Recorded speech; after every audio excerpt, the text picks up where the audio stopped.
Why did China, a vast country with a huge population, ever need to import sparrows? Have you ever thought about the scenario where a nation has to bring in a whole flock of tiny birds from abroad? It sounds like something out of a science fiction movie, but it's 100% true. Behind this story is a chain of crazy events, wrong decisions, and a disaster that shocked the entire world. To understand why China had to import sparrows, we need to go back to the 1950s. At this time, China had just endured decades of civil war, leaving the country devastated, with an underdeveloped economy and its population mostly farmers living in poverty. In 1949, the Communist Party, under the leadership of Mao Zedong, emerged victorious, founding the People's Republic of China.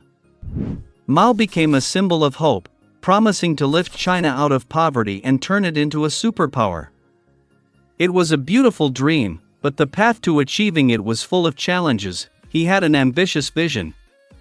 He wanted to transform China into a developed country, not only catching up with, but surpassing superpowers like Britain and the US in a short time.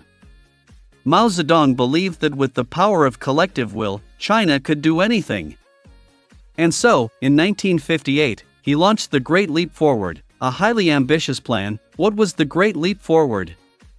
Simply put, it was a nationwide campaign to reform the economy and society, with the goal of rapidly increasing agricultural and industrial production within just a few years. It sounds grand, but the problem was that the plan was based on somewhat unrealistic ideas. And one of the strangest ideas of all was the campaign to eliminate the 4 pests, in which the little sparrow was thrust into the spotlight of our story. The 4 Pests campaign aimed to eradicate 4 pests believed to harm agriculture: rats, mosquitoes, flies, and sparrows. Yes, sparrows, the tiny birds we often see perched on branches or flying around in the park, were put on the list of enemies of the people. It may sound illogical, but why were sparrows sentenced like this? The reason came from a misunderstanding. At that time, Chinese leaders believed sparrows ate a lot of rice seeds and reduced agricultural yields. According to a report, which we now know was wrong, each sparrow could eat up to 4 to 5 kilograms of rice every year. With millions of sparrows across the country, it was calculated that they were stealing enough food to feed thousands of people. Mao Zedong and his officials decided that sparrows had to be exterminated to protect crops. And so, a nationwide campaign was launched in 1958. Millions of people from big cities like Beijing and Shanghai to remote villages were mobilized to join the fight against sparrows. This campaign wasn't just about killing a few birds, it was organized as a mass movement, involving all levels of society. People used every method to kill sparrows. Villagers wielded sticks, crossed ropes, and banged them together to scare the sparrows. The goal was to frighten them into not landing to rest. Sparrows would fly until exhausted, falling to the ground and dying. In some places, loudspeakers were used to play loud, frightening sounds day and night just to scare the sparrows. Children, students, and even adults were encouraged to climb trees, destroy sparrow nests, break eggs, and kill the young birds. People used hunting rifles, nets, and even poison to capture and kill sparrows in large numbers. The whole country of China seemed to be in a frenzy. In Beijing, people would stand on rooftops banging pots and shouting. In rural areas, students were given time off from school to participate in chasing sparrows. The government even organized competitions to see which village or school could kill the most sparrows, with the prize being the title of Sparrow Killer Hero. Within just a few months, hundreds of millions of sparrows were exterminated. In some areas, sparrows were nearly extinct. People cheered, thinking they had saved the harvest, protected the food supply. The reports sent to the government were full of victory numbers. Tons of dead sparrows were collected, and millions of sparrow nests destroyed.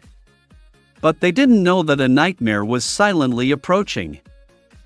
After nearly wiping out all the sparrows, people began to notice something was wrong. The rice and cornfields, instead of being lush and green as expected, were being ravaged by insects.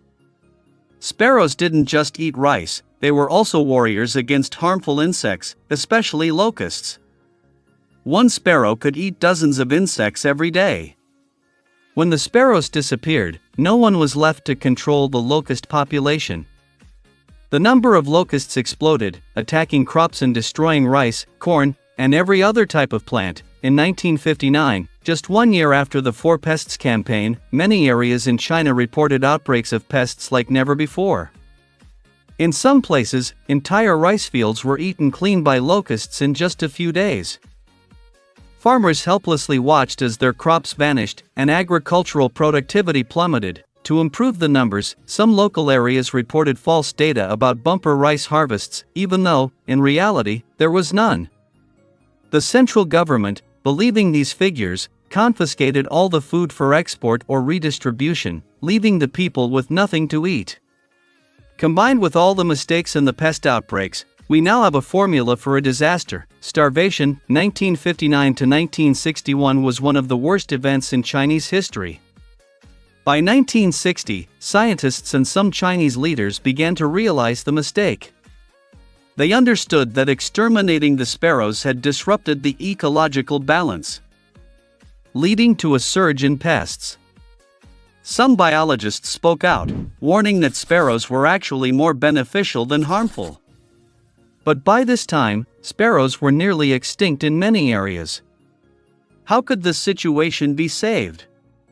The answer was to import sparrows from abroad. China contacted the Soviet Union and several other countries, requesting sparrows to restore the ecosystem. Sparrow cages were transported across borders by ships, then released into Chinese fields. A simple task on the surface, but at that time, this was an emergency solution to control pests. The Soviet Union, a neighboring country, was quite surprised by this request. They jokingly said, "You've killed all the sparrows. And now you want us to send them to you?"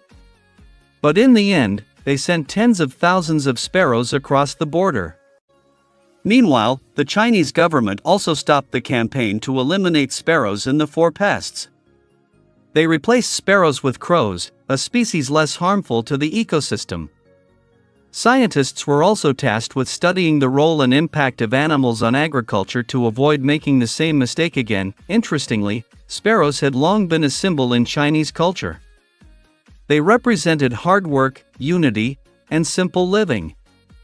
Turning sparrows into enemies made many people, especially those in rural areas, uneasy. Later, when the campaign ended, sparrows were once again viewed as an essential part of nature. The story of sparrows in China isn't just a historical event, it's also a big warning to humanity. It reminds us that nature isn't something we can intervene in without facing consequences. The tiny sparrow, seemingly harmless, plays an important role in the ecosystem. Eradicating them didn't just destroy crops, it led to long-lasting repercussions. One of the main causes of this disaster was the lack of scientific advice.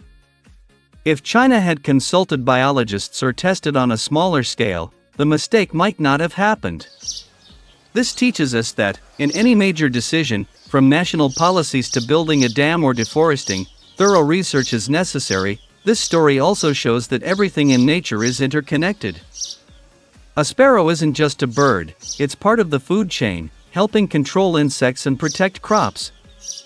Similarly, deforestation, hunting wildlife, or polluting rivers today could lead to consequences we can't foresee. Today, we still see similar pest control campaigns in different forms. For example, overuse of pesticides may kill harmful insects but also kill pollinators like bees, affecting crops. Or deforestation for agriculture may increase short-term yield but cause long-term climate change. The sparrow story teaches us that we cannot defeat nature. We can only live in harmony with it. Thank you for following this story. If you found it interesting, you can hit the subscribe button, turn on notifications, and share it. For now, I'll say goodbye.